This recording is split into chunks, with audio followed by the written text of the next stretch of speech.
welcome to our January 2nd, 2024 board meeting. Thank y'all for coming. We've got a big crowd. I recognize most everybody here. Hopefully 2024 will be a great year for us. If we all work in the same direction, we will make progress. I'm kind of stringing this out a little bit because Jay's walking in the door, but I'm gonna go ahead and call the meeting to order and ask Brother Kent McDaniels, would you pray for us, Brother Kent McDaniels? Be glad to. God, we thank you that we live in this county. We thank you for these who have accepted roles in this county to be leaders for your people. And God, we just ask that you would superintend and overrule anything we do that's wrong, and that you would guide us as we try to do your will for this county in today's meeting. In Jesus' name we pray it. Amen. Amen. Our first action or of order here is the election of officers, and I think I heard a door open and close right here. Yeah, I'll just introduce everybody. I'm Steve Gaines. This is Brad Calhoun, Scott Berry, Sid Scarborough, and Jay Bishop. This is our board, and now we're ready. Jay, we just started with the information. We got an invocation, and now we're gonna go to the election of officers. And I'm not making a motion. I'm making a motion that Jay Bishop be the next president. Let's keep it being late. No doubt. Jeez. I thought y'all already done this before I got here. Just whatever you want to do, Jay. I didn't hear a second, so it's time for another nomination. I'll make a motion Steve Gaines be president. Second. All right, we have a motion. For y'all that don't know, some of this has already been talked about. Obviously, there wasn't total agreement in it, but no, it was. All right, we'll start off here. Calhoun makes the motion. Sid, was that you that second, or was it Scott? I'll take it. That's Oh, okay. Who wants it? And the vice president's gonna be Sid. Wait, we're not through yet. I'm gonna say Scott Berry seconded that motion, and it was tied up between Jay and Sid. All in favor? Aye. Any opposed? Motion passes. Now then, and this is for one term, not term as in 4 years. We go in about 10-month cycles. We'll revisit that whenever this time passes. Now then, on the vice president, I'll open the floor for nominations for vice president. I make a motion Brad Calhoun's vice president. Second. Any other discussion? All in favor? Aye. Aye. Brad Calhoun, vice president. Good job, fellas. Okay, y'all can all go. No, I play. All right, we have some appointments to discuss. Our county administrator. Do I have a motion?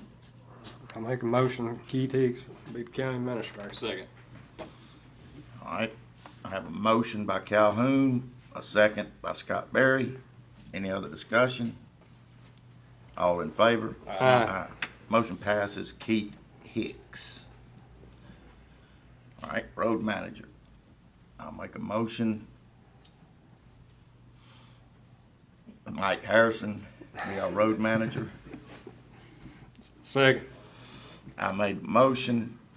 Calhoun seconded the motion. Any other discussion? All in favor? Aye. All right. County engineer and state aid engineer and LSBP engineer. I'll make a motion Tim Parker. Second. Engineering service. Second. All right. Calhoun makes a motion. Scott Berry seconds the motion. Any other discussion? All in favor? Aye. Motion passes. Board Attorney.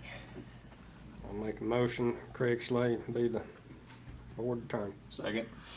All right, Calhoun makes motion, Scott Berry seconds motion. Any other discussion? All in favor? Aye. Motion passes. Our appointees, or appointments have been made. Now then, adoption of general policies to be followed in the administration of the county, duties of the county administrator in accordance with these numbers, Mississippi Code, whatever. Craig, do you have anything to say about that? This is to allow for this board to operate under these code sections, and this places significant authority in the county administrator to handle business and administration on behalf of the board. It's the way that we have operated ever since we went to a county administrator function, and so this is highly recommended. I'll make a motion to adopt this.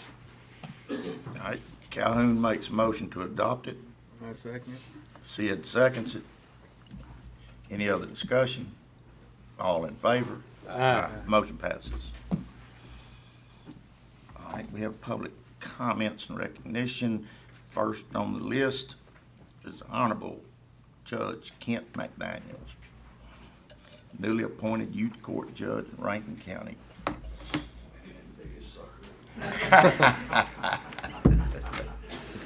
It looks to me, Mr. President, like y'all got business to do, so I'm not gonna take a lot of time. I just want to do a couple of things today. One's official, one's unofficial. I wanted everybody here to know who our administrator is. That's Miss Judy Thompson. Yeah, she was then. And that's Corey Gerber, our prosecutor. All right?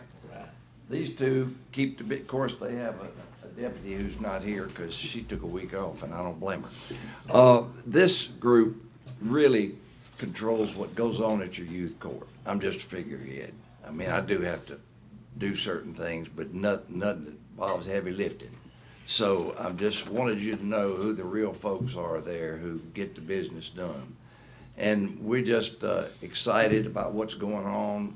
I'm not going to take up your time. I would like to get in on a later work session, maybe just to give you some details about what we're doing, what's going on, what we see for the future and all that. But the main thing I wanted to do today was introduce these folks so y'all would know who to call if you got a problem. Not you? No, anybody but me, but, because I don't know what's going on most of the time. One of those two probably does. The other thing I wanted to do is to tell you that I have, the governor is so gracious to appoint me for a year to this role so that the citizens could vote on who they want to be that judge. And I appreciate his doing that. Unfortunately, I'm the one that got stuck with the year in between here until we can get somebody elected. But that's a really important role. When I was the one judge doing both of them back in '97, and for 4 years I did that, and then I told the county administrator I was gonna quit. I said, I can't do this. We got to have two judges. The people elected Tom Broom. He did a fantastic job out there. We have the best youth court in this state for sure, and probably in this country, just based on the programs we have for family intervention and youth intervention, and we even have a program for babies 1 to 3 if they come into our jurisdiction. So it is a fantastic youth court, and I commend all of you and your predecessors for giving us the support we need out there.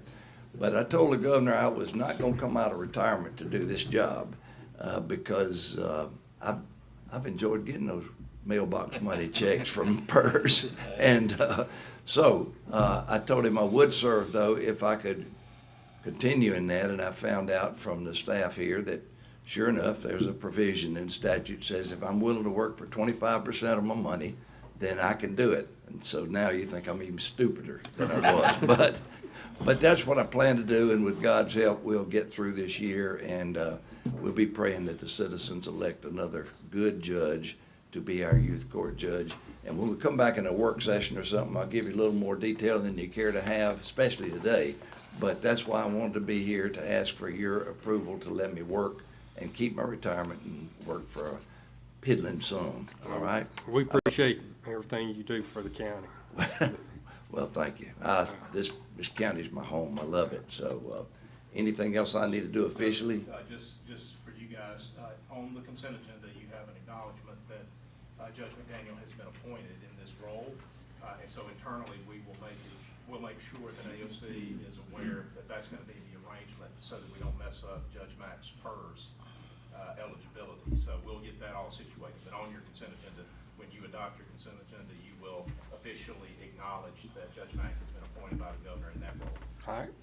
Thank you, sir. Thank you so much. And we do know you'll do a great job. Thank you, Judge. Thank you there, Mr. James. Or Mr. President. I first remember Judge McDaniel whenever he, I think my first remember, you worked for MBN. And then, and I think I was at maybe in high school or junior college. Thank you. Yeah. Where's he getting at, right? Well, time went along and the judge did such great work. I think he ran the MBN. And then probably a few years later after college and me rodeoing and stuff, I went to work in federal law enforcement and he was at the U.S. Attorney's Office. And I think he ended up running that. And then as time went along, I come over here as supervisor and dang, he's judge over here. And it seems like wherever he goes. Job. Well, wherever Judge McDaniel goes, a few years later, I follow him, so I'm watching. Thank you, Judge. Thank you. All right, let's move along. We've got on our public comments, we have several. I first want to go with Jonathan Alexander, traffic speeding, something. I guess this is other people speeding, not yourself.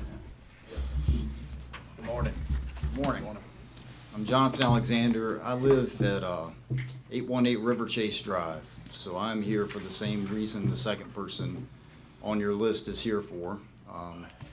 I've moved into that house about 2 years ago, December, and for the last 2 years, we have been continuously trying to get something done about people coming through the neighborhood 50 up to 80 miles an hour straight through the stop sign, not touching their brakes.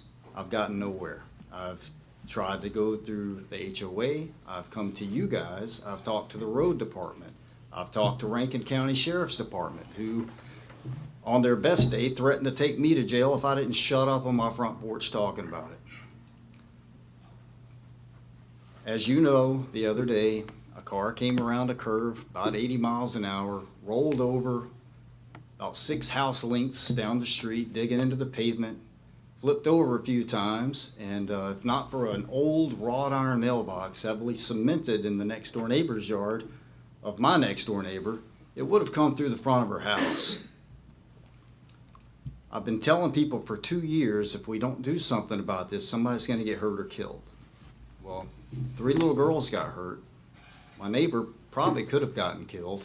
If anybody in that neighborhood with children like mine had been out in their yards, they may have gotten killed. And it's past time to do something about it. I don't see any option other than putting speed bumps in the neighborhood that will do anything. For years, and this has been told to me by the current and former HOA president, their only solution has been to have Rankin SO babysit the stop sign in intervals. I don't think they even write tickets. They come out there, shake their finger at people and tell them to slow down. Well, when they leave, just like when the hall monitor's gone, people run in the hall again.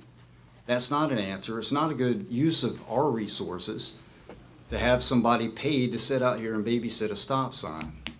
Cameras aren't going to do any good, and to be honest with you, I really don't want to live with cameras pointed at my house because other people can't drive right. I don't see any other solution. I've talked to the road department, and I'm a little bit upset about the answers that I've been given, which match the answers a lot of other people, even in other neighborhoods, have been given, that we can't put them out because fire trucks can't go over speed bumps. That is one of the most preposterous things that I could ever imagine that anybody would come up with not to put a speed bump out. They can go over them, they do go over them, they go over them everywhere. I've lived and worked in states all over this country. There's speed bumps everywhere. not in Rankin. I don't know what the issue is in Rankin that they don't want them. I've been told it may be a liability issue. But if you're more afraid of being sued by somebody going 50 miles an hour in a 20 zone through a stop sign over a speed bump, suing you for undercarriage damage, I think that's a wrong priority to have. Because there's a lot more risk that somebody is gonna get killed and come after you for negligence. It's inevitable. It's gonna happen. I've been saying it for 2 years. Now we have this accident that proves it's inevitable. And this ain't gonna be the only one. It's gonna get worse. She's got a flyer for you guys. There's a hyperlink on it to a short 8-minute video that is a small fraction of some camera footage that we have of the problem. You will see in it, at about 21 seconds, 2 Flowwood officers rounding the corner sideways through that stop sign. I want to make clear, that guy lived there at that time. I don't know if he still does, but that wasn't an officer on call on the way to a bank robbery. That was a guy going home for lunch. It was every day. When he leaves for work, when he comes home for work, it's not just the people who live there, it's not just their visitors, it's FedEx, it's the mailman, it's the school bus driver that I think has changed this year. Full of kids, they'll run the stop sign. The police, Rankin, Flowwood, there was a Clinton police officer staying with somebody in the back of the neighborhood. He came through it speeding. It's everybody. And, you know, I was told that if we had 70% of the people sign a petition, I guarantee it's more than 30% of them that are flying through the stop sign. And I don't think I should have to go to those people and beg them to sign a petition against their own behavior to get something done as a taxpayer. I paid over $40,000 last year in state and federal taxes. Not to mention the $3,000 some odd dollars I pay in property taxes and my car tags and every gallon of gas I buy. I should have a safe road. I should be able to sit on my front porch and not get outraged by people flying through there or get into altercations with them when Rankin tells me I gotta go get video footage of them doing it and get their tag number, and then they come and threaten me and my family because I did it. That's happened. Well, Mr. Alexander, thank you. We will take this under advisement. We'll talk to our attorney, our engineer, sheriff. We will discuss it. I appreciate that Thank you. very much. And I would like, Ms. Tyree, the brightness is a little bit. Rebecca Temple? Temple, okay, come up. Thank you, sir. Hello. Hey, I did bring some flyers to, like, I don't know if it's like presenting evidence of some sort. If anybody would like to see what happened last Friday. No, Sure. approach. I love one. Thank you. I know I sent several members of the board this email. So I'm a high school teacher, been teaching for 28 years. Ms. Temple. You wanna slide one more down there? Yes, actually, I can have all of them. I didn't know who all would need one. Been teaching for 28 years. Actually, spent 2 years teaching in Rankin County High School. Well, it was over at Northwest Rankin. So thank you for allowing me the time to speak with you today. So on December the 29th, which was last Friday, I was in my office. I was working on stuff for school when I heard a very, very loud noise. Thought it was the garbage people coming. And the noise got louder and louder and louder and intensified, and I leaned over from my desk to see a white SUV rolling towards my window, which certainly is not something that anybody expects to see at any time at anybody's house. So I rushed outside, and there was a thin little girl. She turned out lady. I found out her name's Molly. She's 12. She was lying on her side in my front yard still. I look over at the truck. All I can see is an arm and like an orange sleeve, again, motionless. And I thought that people had died in my front yard. I ran to Molly. I called 911. I tried to help her up. She is, as you can believe, very disoriented, very bloody. Coming from around the car, the SUV, was another little girl. She's 13. Her name was Kinley, and a 4-year-old girl who was bleeding and in her pajamas. I got them together. Kinley was hysterical, and I took them into my house, and I set them down on the couch. I grabbed ice. I grabbed towels. I grabbed everything that I could get to try and help these little girls who were hysterically screaming My uncle is dead. My uncle is dead. The ambulances arrived, the fire trucks arrived, we had the EMTs, they all came into my house, they did a thorough check, they took Kinley out on a stretcher. They took the gentleman who was driving the car, he was unconscious by the time they got there. I don't know what has happened to this family. I don't know what has happened to these people. So, I took notes so I wouldn't forget. There have been many requests for what they call traffic calming situations or safety measures that don't have to be speed bumps. I mean, Mississippi has come far enough to where we don't have to look to just one answer for a question. There's several ways of getting around to create a safer environment. River Chase neighborhood has only one entrance, which to me is a huge problem. I mean, you have to have at least 2 doors in any facility for risk of fire just to be able to leave the building in another direction. Imagine all the hundreds of residents at River Chase trying to leave at the same time through that one place, which is just right in front of my house. After the girls left, and I calmed down a little bit, and I walked over to my house, to my door, there was blood smeared all over the door frame from when these little girls had come in holding onto the door to sit down on my couch. I don't know if I've gotten all the blood off my couch. I had to throw away my shirt. I was at home. I wasn't doing anything wrong. One more flip of that car and I was about 10, 12 feet away from my house. My 14-year-old son, who stays with me every other week, asked me, is it still safe to be here? I have also been told it's against the law to have speed bumps installed on that road. I have also been told that there is fear of suing the county because of undercarriage damage to a car. Well, again, Mississippi is smart enough to make speed bumps that are not going to injure or harm anybody's car unless they are going way over the speed limit. I asked the board to consider effecting some sort of traffic safety measurements in my home and for all of the residents who have small children. Mr. Alexander, he's got 3 children under the age of 6. My neighbor across the street, she has 3 children under the age of 10. Please consider that I was at physical harm. My yard, my home was at danger of being injured or hurt or whatever. Do you have any questions? Where do you live?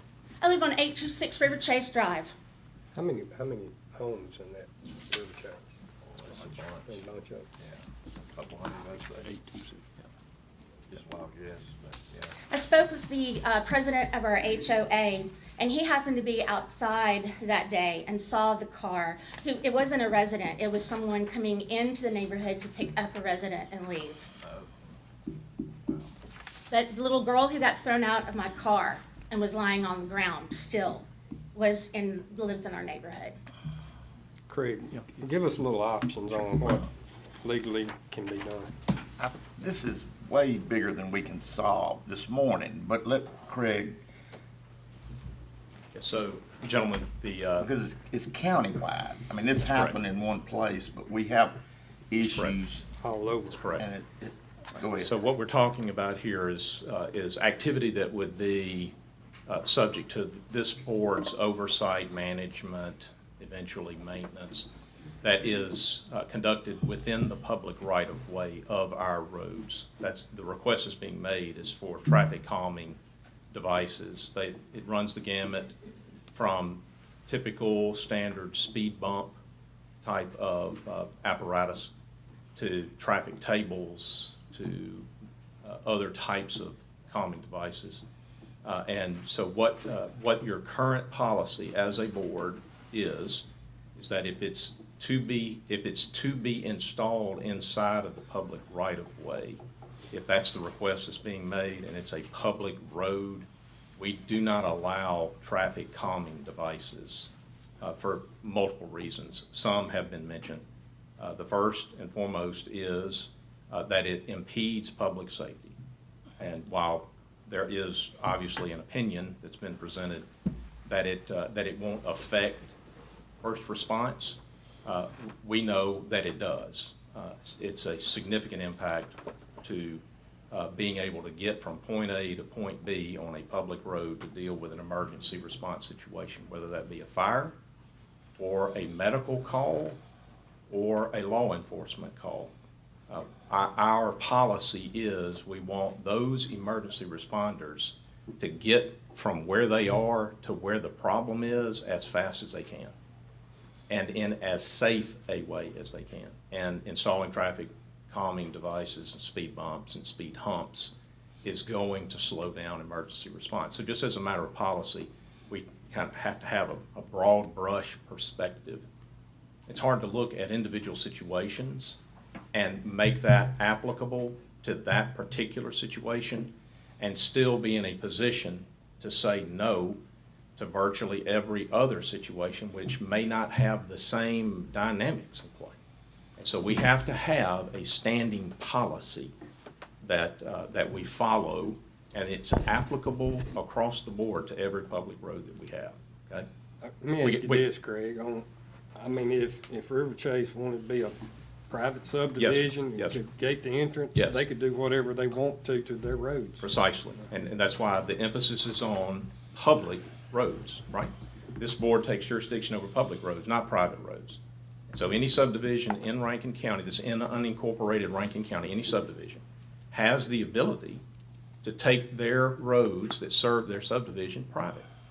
And if that happens, they are able to do anything they want to do with respect to those roads.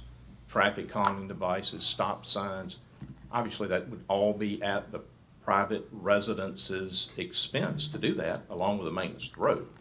And so the trade-off here is this: if we're going to have a public road where anyone from the public is able to travel on that road, that's what makes it public, and any emergency response that is to be provided is going to be provided, the policy of this board has been, and as far as I know, will continue to be, we don't introduce impediments to emergency response. The second, and it is a real issue, is the liability exposure. Gentlemen, I'm telling you straight, you've got a number of lawyers who are sitting here today who will be quick to tell you, you put impediments in the road, and then you either fail to install them correctly, don't install them at the right height, at the right camber, at the right distance from other impediments. If you don't do that right, you're going to get sued if it causes damage. If a vehicle gets damaged, you will get sued. And you and I know from experience that that is a real expense and a real cost that the taxpaying citizens of Rankin County have to incur. So you have to make judgments from time to time. You have to ask yourself, am I prepared to ask the citizens of Rankin County to use these kinds of high liability exposure devices to solve this particular issue of speed? You know, for the record, I am. You know, I've tried to get this done in the past. That's how we came up with the percentage of signatures. But we don't have radar. We have no way of controlling speed. And we got some subdivisions that are racetracks down through there, you know? So I think that we So- could, ma'am, we got To to. address Yeah. the attorney, if Yeah. that's okay. No, ma'am, this is public comment. So this is kind of where we fall on the policy side of it. There's another piece to the puzzle as well. Your policy is not just haphazard. You didn't come up with it on your own. Your professionals have uniformly tried to follow good, uniform guidance. It's called the Manual on Uniform Traffic Control Devices. And so I'll look at Tim to make sure I stay on track here, but Craig, can we, and I don't mean to interrupt you, but we do have a lot of business. Yeah. Can Tim, our engineer, Mike, our road manager, the sheriff, yourself, study, and I know y'all have done in-depth studies, and bring this before the board, maybe in a work session, and I mean, Jay says he would like to see them in certain areas. I can tell you, really a rural county road. Could be considered. You know, we had a wreck there that had fatality. Just, well, in fact, in that community, we've had 2 in the last 10 days, probably, whatever. So Yep. we've got to look at Yes. the whole county when we say, yes, we do it. Yes. But we also can get Tim and Mike and yourself, and Sheriff, to study what's the most high-traffic areas, Right. what's the, if there is something Yes. that meets, and then bring this back to where we Yes, sir. got a lot of people and a lot of stuff. on our Absolutely, agenda. we'd be glad to. I think Okay. as long as the All right. board considers something along the lines of, let's look at these types of devices for platted subdivisions. Oh, yeah. Then I think we could probably be on track to find a happy, common middle ground, platted subdivisions in unincorporated county. That's gonna pick up your higher densities, and that's going to allow for some of these issues. The secret here, it's been alluded to by Mr. Calhoun. The secret here is this: the state legislature of the state of Mississippi has decided, for some reason, to not allow our sheriff's office to have a common sense tool of law enforcement. It's called radar. Our sheriff's department has no ability, other than through tracking, as I appreciate it, which means the officer has to actually be behind the vehicle, clock the speed, stay on the speed, and have a consistent reading of excess speed on his own odometer. That's the only method that he has to control speed. Why in the world is our sheriff authorized to get on the interstate and to make traffic and drug interdiction stops on the interstate just like MHP, but he can't have radar? Why is he allowed to work accidents on the interstate? Why is he allowed to do anything that he's allowed to do, but he can't have radar? If we can ever get the legislature to authorize our sheriff to have radar, we can set up in some of these high-speed areas like this, and I guarantee you we'll get some attention really quickly. Because then we have an enforceable mechanism, something we can take into court and deal with these speeders on. I would encourage our citizens who are most concerned about speeders, because that's what this is about. These are traffic devices that are designed to control speed. Y'all follow that? It's not that we're trying to keep them from not making the wrong turn or going the wrong way. We're trying to get them to slow down. The best way for that to happen is for our sheriff to have radar. I encourage our citizens of Rankin County who feel most strongly about speeders being under control, work on your state legislators constantly and force them to change their attitude about this. The sheriff needs radar. Thank you, Craig. Thank you, Mr. Alexander and Ms. Temple. And I do want to put a plug in. Our state legislatures. That's right. Support the radar. Every year. It's the ones outside the county. Sheriff, please come Just like forward. just y'all in the public here, that, I've been up to the legislature several times trying to get a radar bill passed. We have, in Rankin County, we're the 7th most dangerous roads in the state of Mississippi. And I took that to the legislature, again, trying to get it passed, and even their concern was that we were gonna use it as a tool to make money. And so the bill that I had introduced, the county would receive 0 fine money. There'd still be the state mandated, fees attached to it, but the county would make $0 off of speeding tickets. So I don't know why there's no reason that, you know, that they could say we'd use it as a income generator if we're not making anything. It's all about safety.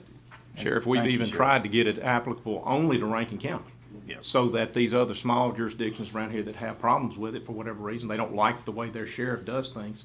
We've tried to make it applicable only to Rankin County. That didn't even get past the legislature. Never comes out of committee. So our people have got to stand up to the legislature and force this issue. Thank you. All right, next on our list, Mr. Swales. You're on. Are you here for public comment, John? I think you just signed it. Someone wrote your name down. All right, next is Camille Wright. Are you want to speak, Ms. Camille? Absolutely. Good morning and Happy New Year, gentlemen. Morning. My name is Camille Wright. I reside at 150 Basswood Circle and have for 20 years, and been a resident of Rankin County since 1986. So there's an error on the printout here. I'm here to address, I'll be efficient with my time because I know you got a full agenda. So I'm here to talk about recycling or the lack thereof. The error on here is that the recycling has been, drop-off station is on Spillway Road. The one I'm addressing was on North Shore Drive, behind the fire station. I reside in District 4, your district, Mr. Gaines, but I'm not sure what district this is in. Maybe the 1st district? No. Okay, Mr. Berry. And thank you very much for serving on the board. Thank you. And thank you for our fire protection.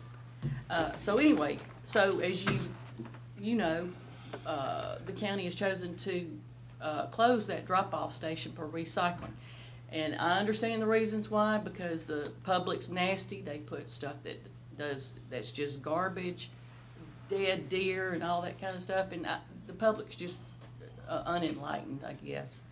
But that being said, there's a need for and a desire for recycling in the northwest part of Rankin County.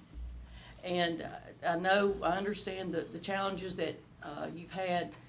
Not all citizens want recycling, and you've got to balance the cost with the desire. But I think times have changed. I think the county needs to look at curbside service, if not in every district, maybe the northwest part of the county, because there are a lot of people in that area that every time I go, it is just overrun with recycling material.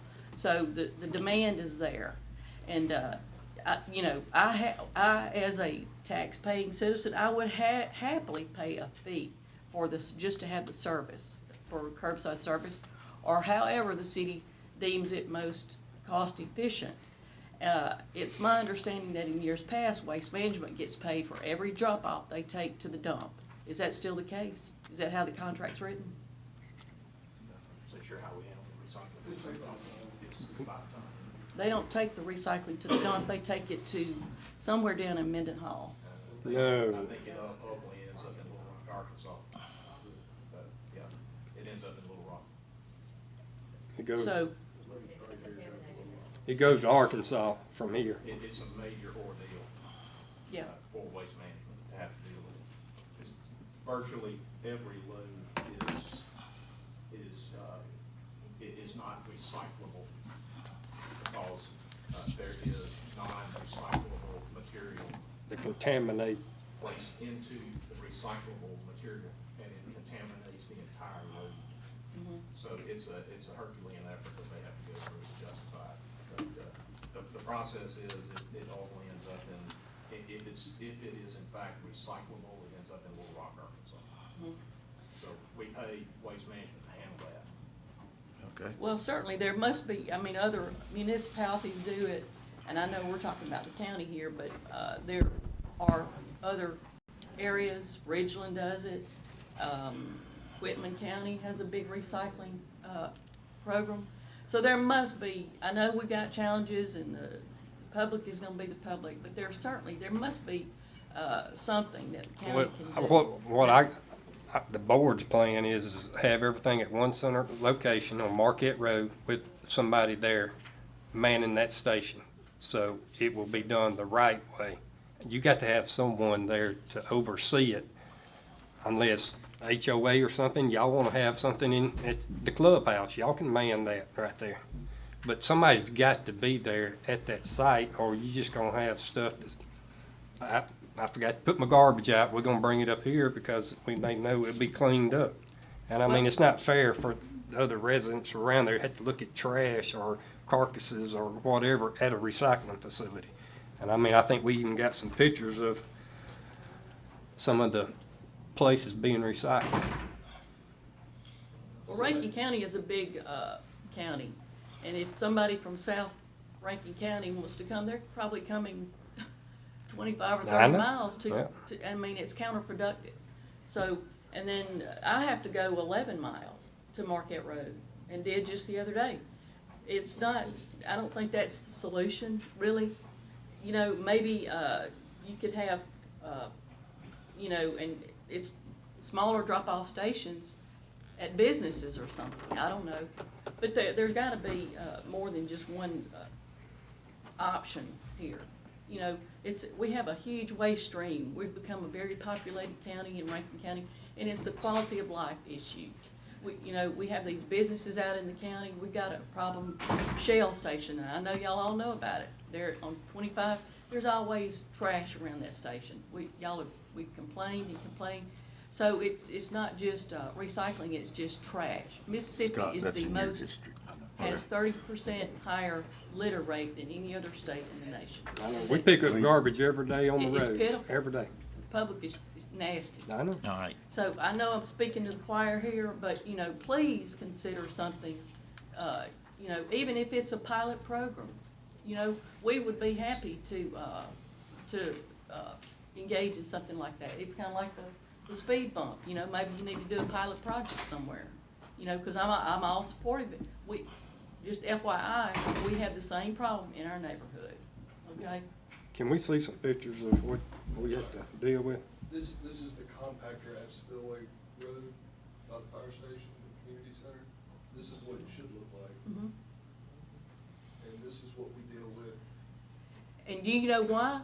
Because the demand is there. No, It's No, not- it's it's not garbage. It's sufficient. because people dump their trash. They don't know that that's or they don't care that that's a recycling facility. They treat it like any other dumpster. I mean, you got, That's trash, that's not. That is trash. Yes. but we have to send people out there clean it up every week. And this, for example, it got so bad, we had to take away the trash dumpster that the fire department uses. We had to do away with it because it was full. We were paying overage or overload charges every month because you couldn't even shut the top of it. So since it's been taken away, you see what people are doing, they're leaving mattresses. This is this morning. This is this morning, stuff just sitting out there. And that's the one at North Shore there, you can see. So- Would it be possible for you to put cameras on these sites and when somebody dumps? That's illegal dumping. That is illegal dumping. You could fine them for that. Fine people for this. Am I wrong, Mr. Craig? So the board's position at the moment is let's look at centralizing this so that we have manpower. It's available, you don't have to deal with camera technology and, you know, is it oriented in the correct position? Are we picking up the tags, et cetera, et cetera, et cetera? Are they even driving their own vehicle? You know, all those issues. If you got manpower there, I think we can better police some of this. And I think Ms. Wright's correct. It's illegal dumping. If it's set up as a recycling facility and you are intentionally offloading mattresses, you're engaging in illegal behavior. Right. So if you got the manpower to be able to police that, I think that's gonna deter a lot of this. They may drive up, see that somebody's there watching, and decide, fine, we'll go to the dump. We'll actually go where we're. Or throw it out on the side of the road. That's possible. Yeah. Possible. all right. We will again take this under advisement. I know the board has been working on this, studying it. Hopefully there is more than one solution, and I know it's sensitive to the people of the county and the supervisors. So thank you for bringing this to us. We're aware of it. We know it's a big problem, and we have some professionals that are advising us on some other ways to handle it that I just can't talk about right now. Well, and I'll say again, you know, if you wanna do a pilot program, let me know. You got my contact information, and we'll be happy to And participate. waste management's willing to come to HOA meetings and sit down and discuss what the options are for. 'Cause it- communities. I mean, they could do something in their HOA inside their subdivision, couldn't they, with waste management? We could contract directly with Waste Management. Absolutely. Oh, yeah. And others. You don't have to deal with waste management. You can- You're next. The issue Janine, you're coming. You gotta have 100% participation in your neighborhood. Okay, let's, All right. I've got a lady that's speaking on the same, similar matter. Thank you very much. We're gonna, See it? Welcome, sir. Yeah, make sure you're here. I'm here. You can ask questions.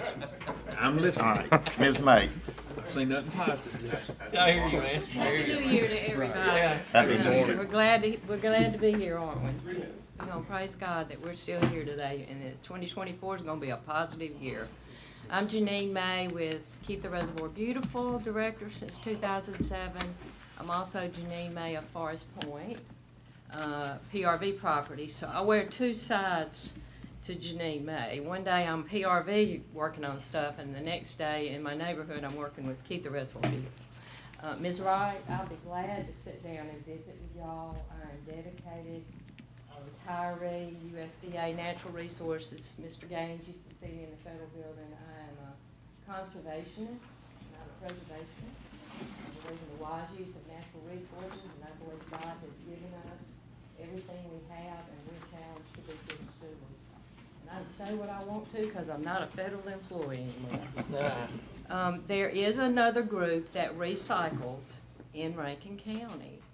It's door-to-door recycling. Faith Green is, she and her husband, they live in Rankin County. I made a contact to her yesterday and I hadn't heard back. My neighbor 2 doors down in Forest Point has been recycling with them for several years, door-to-door recycling. And if you go to their website, I pulled it all up this morning, they actually take some of what they recycle to Texas. They talk about glass recycling on there. We do not do that in Mississippi. I told some of the supervisors earlier, I've been to every kind of recycling center you can imagine in Alabama, Mississippi, Florida, Tennessee, with Keep America Beautiful. This has been really difficult with me with the fire station. My husband was a volunteer fireman in Byram, first responder, 14 years without a hip, disabled veteran. So I was there when the pager went off every night when I had to get up and go to work. I swung it one day down the hall at him and I said, please go back in that other bedroom so I can get up and go to work in the morning. But these firemen are wonderful to me, and what we do is Keep the Res Beautiful. We work in a 50-year-old botanical garden that nobody takes care of. So my husband and I are there a lot with volunteers, and those pictures you saw were my photos. I know how to document. You do. You learn how to document working with the federal government because it's gone over and over again. I've been cursed out before, actually going over there, watching what they're doing, and I'd say, ma'am, you're from Madison County. Is it okay for you? You know, we never really set a precedent on where they could come from, Mr. Slade, which we put up signs. Janice Dindy and I worked fervently on this. For some of you more seasoned supervisors, we've done it. And my husband told me just to back away from it. And we've also had businesses bringing in cardboard. We have businesses in Rankin County that recycle cardboard, and they have their own bins. They pay for those bins. Well, right now, cardboard's not making much money. So we've seen business people come every 2 or 3 days with loads in a covered truck trying to pack that cardboard into that compactor. And I'm a water quality person. I'm going to tell you, first of all, y'all all know that I want my water clean behind my house in the reservoir. One day, there's one man in a truck. He can't get out of that. He gets out of the truck, opens that gate. He backs it in there, picks that compactor up and leaves. He cannot pick up what's there. The inmates have to come, and we have to pay for their lunch, don't we? I've met all of them. Mr. Hicks, everybody. Can't remember what y'all all look like. But we've talked about solutions to this for 4 or 5 years. And right now, we've got some trashy people that don't give a flip. And it embarrasses me to say I'm back home in Rankin County after all these years. And I have met some of these people. Madison County, I have all kind of documents in here. I'm a newspaper flipper. Being a former public affairs person, I can't get it out of my system. I have everything Madison County has done. They've had these roll-offs in all of Madison County. Wilson Scribbling on LBT is quoted December 3rd in the Northside Sun. He said, I am so embarrassed, it's what people have done. The last roll-off was removed from Lake Cavalier over there on that road. Wilson said there was car parts, there was deer. He said, these firemen don't deserve what they have to look at every day, and ours don't either, no matter if it's 1 or 2 or 3 or 4. So, door-to-door recycling is a possibility. It's about $20 a month. They come, they bring you something. They're a really great couple that do this, and you can learn a lot from them. I would highly suggest that. We're reworking our website right now. We're going to put some of this information on Keep the Red Beautiful. I've got a volunteer doing it on the recyclables. Mississippi is next to Alaska, which is last in the United States. Do you know we're the worst state next to Alaska that doesn't recycle? I learned that this morning, pulling up information. And trash and litter, it's an everyday thing. And I know if I could lobby, and I probably could if I could do everything else I have to do to keep the Reds beautiful, I would love to lobby. We need to contact our legislators, Josh Harkins, the other ones. They are the key to some of these issues we're talking about, Sheriff Bailey. We know that with radar. I know who votes it down every year when y'all try to do it, because we have the same issues. I would like to propose on this issue, Mr. Slay and the rest of y'all, to put a little bitty small task force together on the recycling. And let's look for some probable solutions. Keep America Beautiful, you don't know how many awards we've won. I don't even want to go there because somebody will call wanting more, won't they? We have donated money to the county before for inspectors on water quality through federal grants we've got. But we could do something, and I agree with you, to try to do something to start off, say this is what it's got to be like. I would even pay $5. I want to see a whole new recycling center over there where we live, Mr. Gaines. We've talked about this before. You remember you wanted a new dog shelter? There's 16th section land.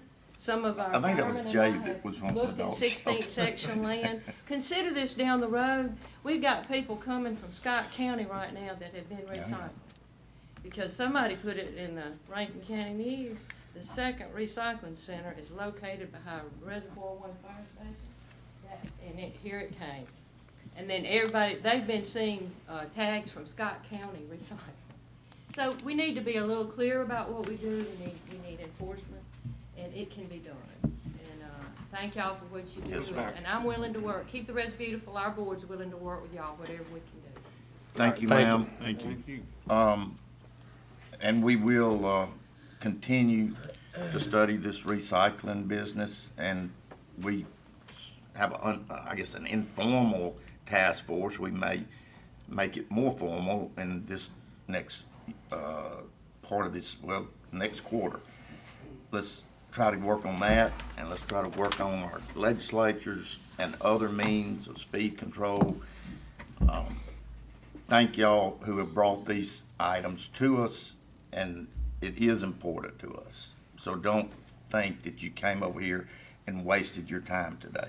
Thank you very much. Okay, I'm gonna move on to the next item, which is old business. I make a motion to approve the minutes. All right. Second. Jay makes a motion to approve the minutes of December 15th, 2023. I think Scott, okay. Calhoun second that motion. Any other discussion? All in favor? Aye. Motion passes. Consent agenda. Make a motion to approve. All right. Calhoun makes a motion to approve the consent agenda. Second. Jay seconds that motion. Any other discussion? Just for the record, Judge McDaniel's on there and we're approving it. All right, all in favor? Aye. Motion passes.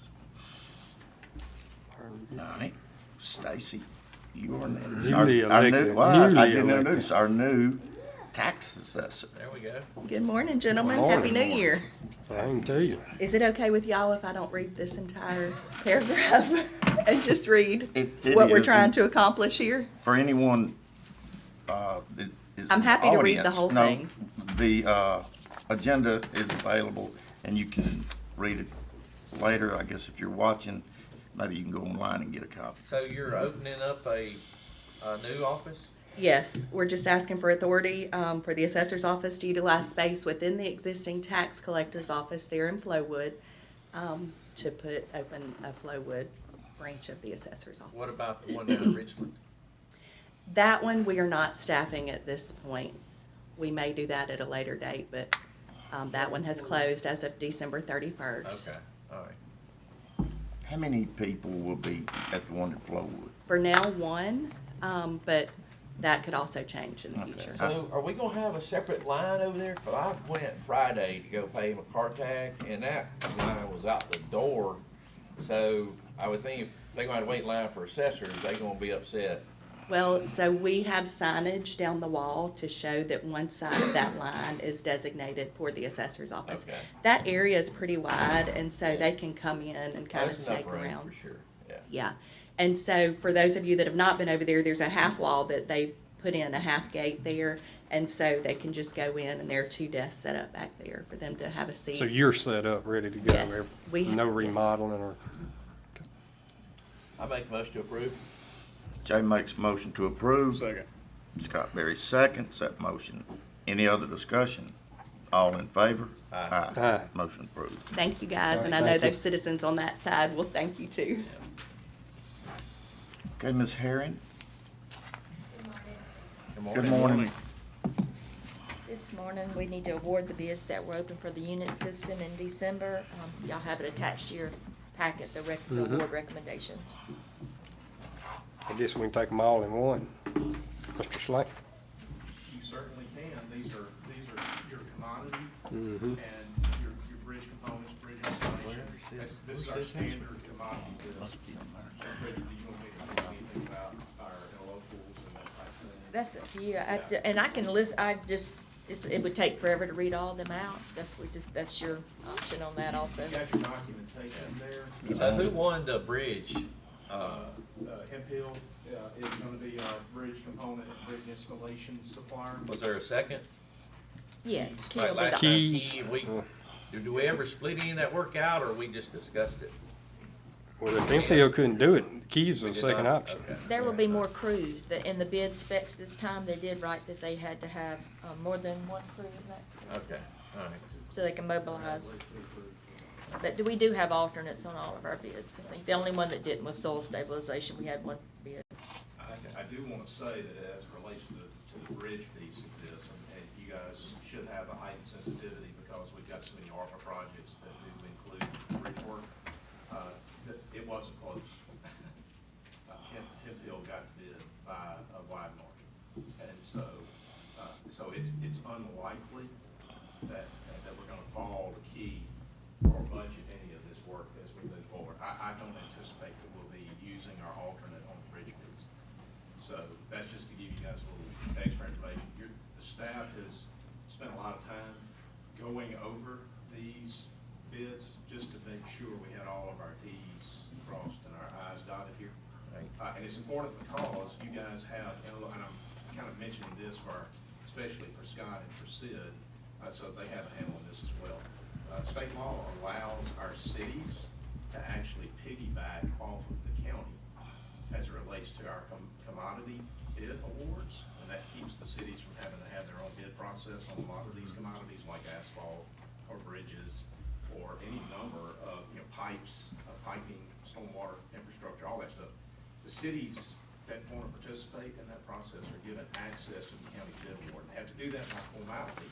They have to follow our rules precisely, and then they have to follow the bid law on their own. But they can use our commodity suppliers, and as long as they're compliant with the bid law, they can help themselves to this. Now, Ms. Bridget doesn't have to do extra work for them, but they can piggyback off this. We have 5 cities that actually piggyback on us. So Richland, Florence, Pearl, Brandon, Eagle-Hatchie, all participate on our commodity, which is a great deal for them. They don't have to stand up any of this stuff, they can just use our prices. Right. Okay, so I want y'all to be aware of that. Yeah. If you run into somebody at the city that's asking, hey, who y'all use for what, they may not be aware that even though their clerk most likely is, but they may not be aware that they've got access to our commodity stuff, so you might want to start there. Thank you, Craig. Thank you, Bridget. Now do I have a motion? I'll make a motion All to right. accept these. Calhoun makes a motion. Do I have a second? Second. Jay seconds, motion that we accept these awards. Any other discussion? All in favor? Aye. Motion passes. Thank you, Ms. Thank you. Herron. Before we go to Mr. Harrison, there was a second page for public comments, public hearing. And that is John Dolan. That may be on my section. That's public Okay. hearing. Okay, never mind. Okay. If anyone's here on the Mud Bugs or the Chillin' Creamery, if anybody's gonna be speaking on that, that's coming up. Wait just a minute. Okay, now Mike Harrison.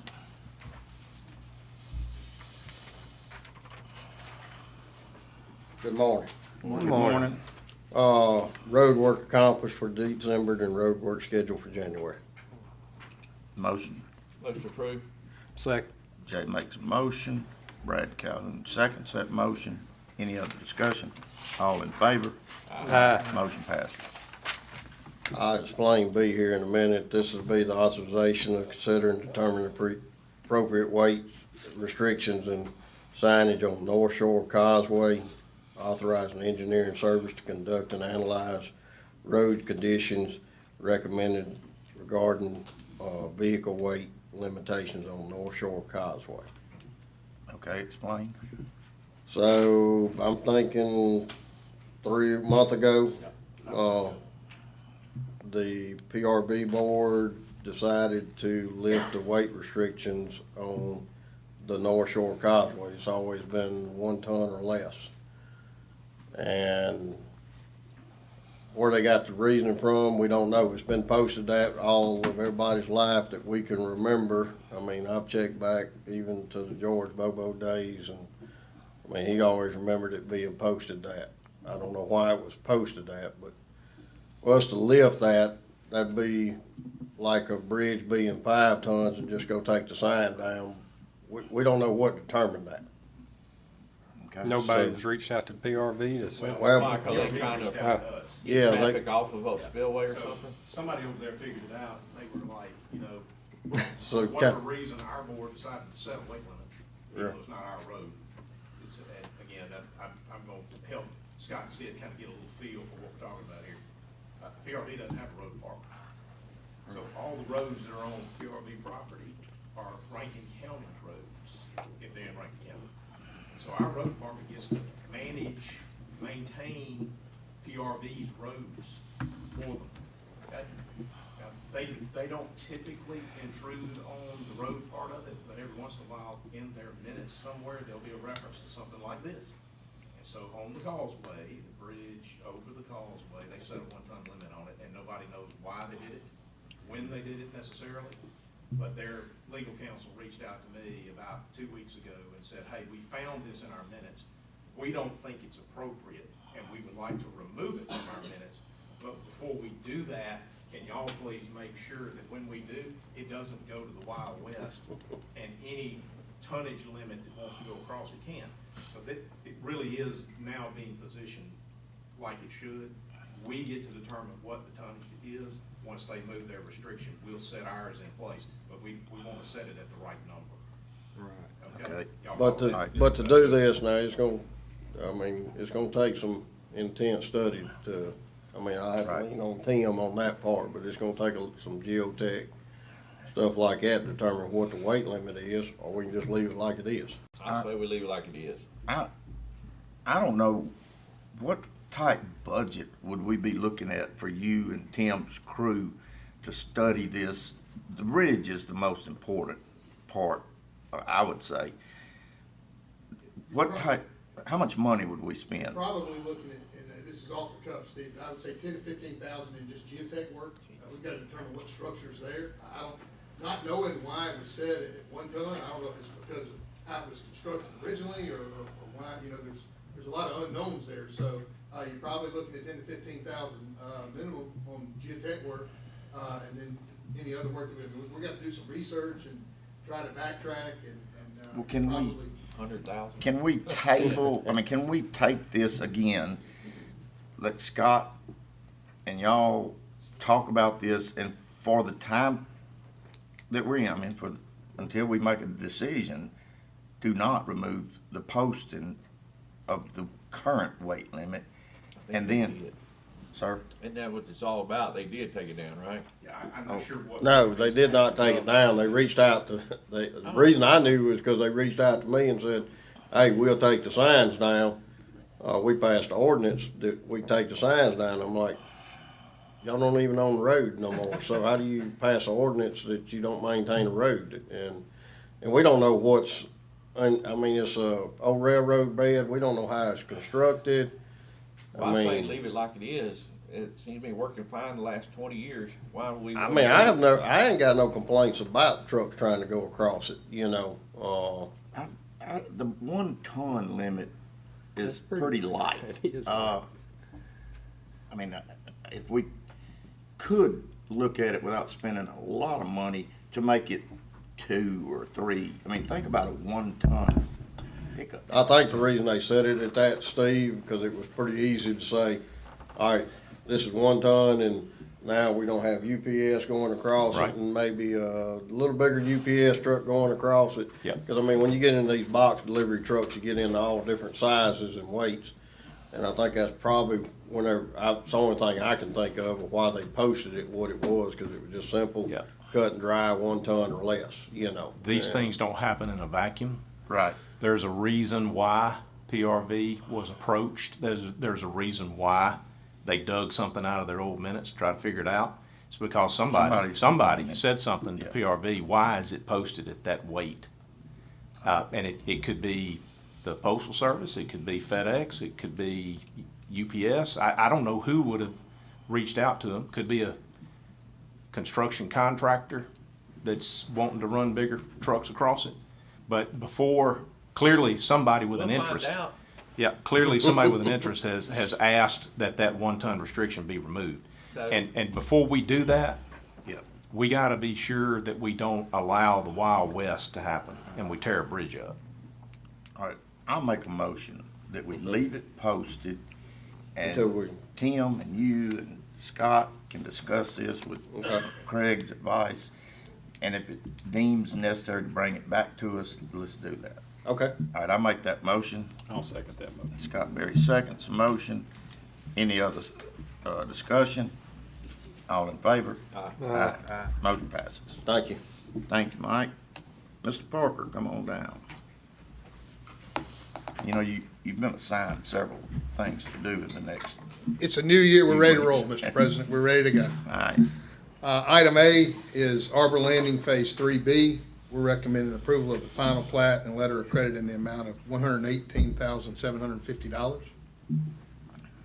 do I have a motion? So moved. Jay makes a motion. I second it. Sid seconds. Any other discussion? All in favor? Aye. Motion passes. Item 2, Mr. President, is on the Old Fenton Road Overlay Project, STP 733100007, LPA number. We're recommending approval of payout number 1 from AJ Construction, Inc. in the amount of $118,228.03 and authority to issue that check. I will point out that this is an LPA project that I believe the county matched 70/30. So once we get them paid, it's a reimbursement. So the county would receive a little over $82,000 worth of reimbursement of that 118. Motion approved. Jay makes a motion. Second. Mr. Calhoun seconds that motion. Any other discussion? All in favor? Aye. Motion passes. Thank you, Mr. President. Mr. Slade. Good job, Tim. Gentlemen, under my section, the first item is set a public hearing for the 16th at 9 o'clock. This will be for the adoption of your comprehensive plan. You've had an opportunity, or the prior board had an opportunity to receive some information concerning the comprehensive plan. It's ready to go to public hearing, and so we want to set that public hearing for the 16th. So moved. All right, Second. Mr. Berry makes a motion. Mr. Calhoun seconds the motion. Any other discussion? Well, yeah, we had them come visit with us. We really hadn't looked at what we were gonna do as far as the rental goes. Yeah, this is just the comp plan, Jay. You're going to actually adopt your zoning ordinance amendments, and you're going to have another visit from CMPDD. We're going ahead and getting the comp plan approved first and get it out of the way. It's simple. It doesn't actually set terms or provisions or policies. It gives you a guideline for the future. So this is just the comp plan piece of it. We normally will do these together. Yeah, but they had a road going through, Grants Ferry Parkway, extending it over. Yeah. Man, if we actually tried to do that, it would cost us ungodly amounts of money, because we have to buy so many houses Yeah. down through there if we ever want to try to Yeah. do any type of real. Do you think that that's reflective of the MPO's It is. road but plan? Somehow it got on there, but I Yeah, don't. what? Yeah, so I think it's just an illustration of what the Some MPO's possible plan. future, Yeah, whatever. it's just future guidance. Right. Jay, if we were to remove that, then the problem that you've already identified would only get worse. By having it laid out as it is now, there is notice that there is that plan in place, and that assists us for later acquisition issues that we may have. So it's best to have a planned road on your comprehensive plan for purposes of notification. You don't ever, the road doesn't ever have to be constructed. I but we just need thought to we all apply have something realistic anyway. you Yes, know, sir. so. All right, Yes, sir. 10-4. Jay's kind of like me. He forgets sometimes that there may be others later who come along Gee. who actually want to think about these things, and they may have a different opinion than us. Jay and I never think about that. Yeah. All right. So we need to make a motion? Please, set that public hearing. That's right. And I second it. All right, I had it under any other discussion now. All in favor? Motion passes. Gentlemen, items B and C are going to be conditional use applications and hearings, public hearings on conditional use applications. And so I've got my cheat sheet here. We'll open that public hearing. This is for the Mudbugs 047 conditional use permit at 1301A Old Fannin Road. This is a District 2 property. I think this is going to be, what I'm about to read is going to be applicable to both of these. Is that correct, Renee?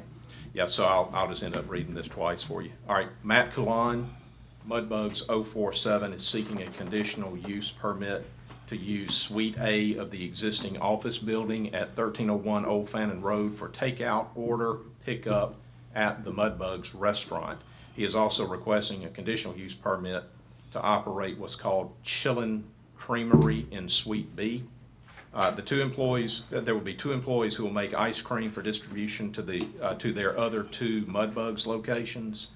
And then Mudbugs 042 and Chillin' on the Res Ice Cream Shop are those other two locations. There's to be no walk-in customer traffic at the creamery. So that, what I just read for you actually applies to both of your conditional use applications. They're in the same building, separate suites. And so I'll revisit that. First will be for Mudbugs 047 conditional use permit, 1301A Old Fannin Road. I'll ask if there is anyone here to speak in opposition to the Mudbugs 047 conditional use permit. Anyone here to speak in opposition on that matter?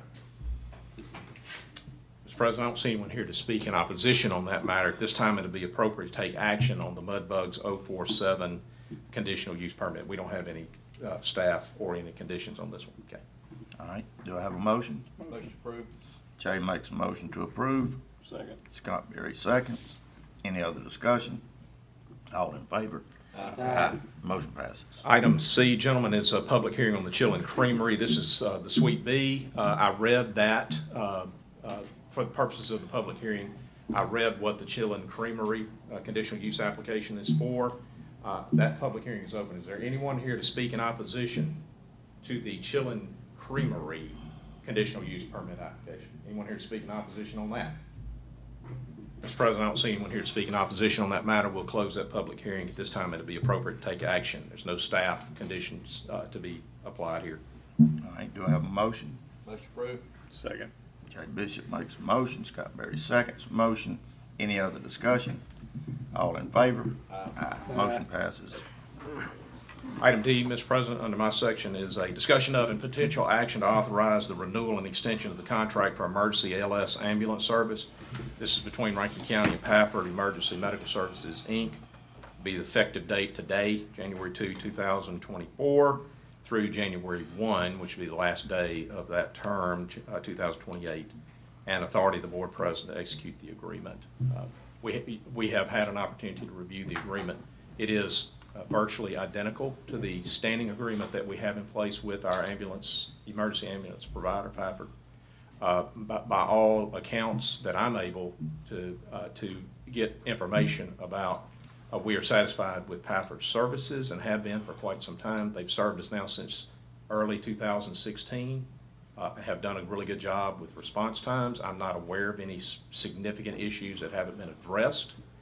And so with respect to the contract, it's identical. There is a subsidy that is paid that will continue. We pay an annual subsidy for them to run emergency ALS, exclusive ALS service in Rankin County. You are also indicating your intention that they would be the ALSB provider, the non-emergency call provider as well. So that's included in your agreement. And that is the incentive for them to run ALS services for us. My understanding is that their response times, even in our rural areas, far exceed the prior providers that have served Rankin County by orders of magnitude, less than half the response times. And so they are also providing one additional bus to us when they initiate this service, which I think is part and parcel of their understanding that we're continuing to see increases in population in Rankin County. And I think that's indicative of their desire to want to keep those response times where they are. They understand the importance of it. One big challenge that we have that we're trying to work with them on is what we call our wall time. And this is not an issue that has been created by either this board or the county or Pafford, frankly.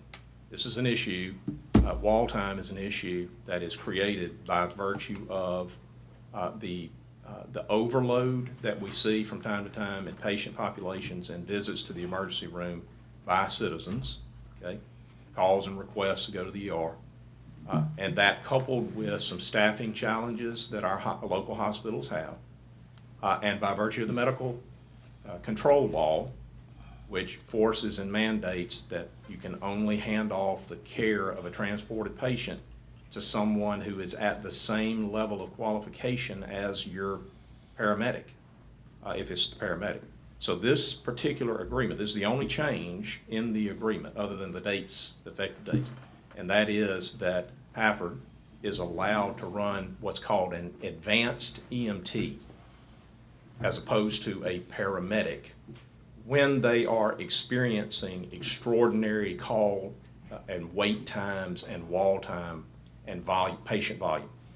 What does this do for us? It lets us get the bus back in the field. That's what it does. And so that's the one change. The med control law was tweaked within the last year or so to allow for advanced EMTs on our buses, and they are, so that it's clear in your mind, these are guys who are very highly trained emergency responders. They simply do not have the authority to administer particular types of narcotic drugs in the field without supervision. So they can't, there's going to be some situations that they face where they simply cannot provide a medical dosage. But I would say somewhere between 80 and 90% of all other emergency response activities they can handle just like a paramedic. Okay, so that's with those changes. Mr. President, I'd ask for a motion to authorize the renewal and extension of the contract for ALS ambulance and also authority of the board president to execute that. So moved. Okay. Scott Berry makes a motion. I'll second. Brad Calhoun seconds the motion. Any other discussion? All in favor? Aye. Motion passes. Mr. President, I'm going to have two items in executive session that I need to address with the board. I apologize in advance, but we're going to need to talk about some property acquisition, and we also have some litigation that I need to update for. Thank you. All right. Mr. Hicks? Good morning. The one item I have today is acknowledgement of receipt of bids received for our alternate county bank depository. We received one bid from Community Bank for a term of 3 years beginning today. Motion to approve. Jay makes a motion to approve. I'll second it. Brad Calhoun seconds that motion.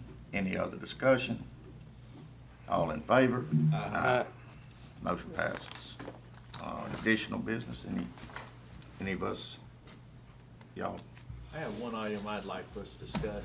Don't necessarily need action on it today, but, you know, I went up deer hunting, oddly enough, one day, during the month of last month, and outside Canton out there, man, they got fiber out in the boonies over there, and we can't get it here, so, and it was AT&T. I would like to propose, some method to try to get them to give us some type of 5-year plan on what they intend to do as far as infrastructure in Rankin County. And if they won't do it, you know, pretty rapidly, then I'd say we kind of step it up a notch and maybe withhold some permits. So, you know. Jay, we may be able to just begin the process with requesting a meeting, and that we have any of their permits to access our public road right-of-way. We're gonna hold those until we can get that meeting scheduled and have it happen. I would like permission to reach out quickly. I'm not sure if AT&T has got any permits with us right now. Mike, do you know? Tim? They got a few that we authorized the other day. Okay. I mean, they actually, I talked to a contractor the other day, Jay, and their work for this year is scheduled for probably under half of what they've been doing. Under half. I mean, if we're gonna do AT&T, we might as well reach out to all of Yeah, them. yeah, I mean, so TEC and this all of applies them. to C Spire, this also applies to Windstream, and, you know, I don't know where all their particular areas of service will fall, but any of our fiber guys will go ahead and tee it up, and ask for a meeting so that we can get a better handle on a plan, how they're gonna attack this issue. Rankin provide County's fiber. working on something. Yes, sir. Yes. So we're hopeful, Jay, just so you know, we're hopeful of hearing, in fact, I kind of expected to have already heard. But we have a grant application in place now that will allow us to access some federal funding that was pushed down. And this is through an agency that's controlled through the Office of the Governor. And so we have high hopes that Rankin County is going to receive some grant funding. I think all that is for wireless though, you know, and so I was just gonna find out what they intend to do as far as real fiber Yeah. getting stretched out Yes. in our county. Yes. I actually think this grant funding is for both. Is it? Yes. Okay. But I stand to be corrected on that. But we're going to continue to kind of pound on that. CMPDD is helping us with that. And so I'm hopeful that we're going to have some traction on expansion of fiber into the rural areas. Would it be good to find out a plan anyway? Yes. Or did you have service in the deer stand? Is that the? They did in their deer camp. We're good. All right, is there any other additional business to be discussed? All right, we have a need to go into executive session for property acquisition and litigation. And personnel. And personnel. Times 2, yes, sir. Do I have a motion? Discuss the need for executive session. Jay makes a motion to discuss the need. Who made the second? Scott Berry seconds that motion.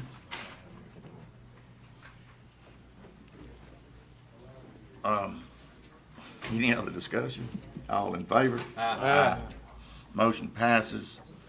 I make the motion going to executive session for Jamie. personnel, litigation, and land acquisition. Second. All right, Jay makes that motion. Scott Berry seconds the motion. All in favor? Aye. Motion passes. We are in executive session.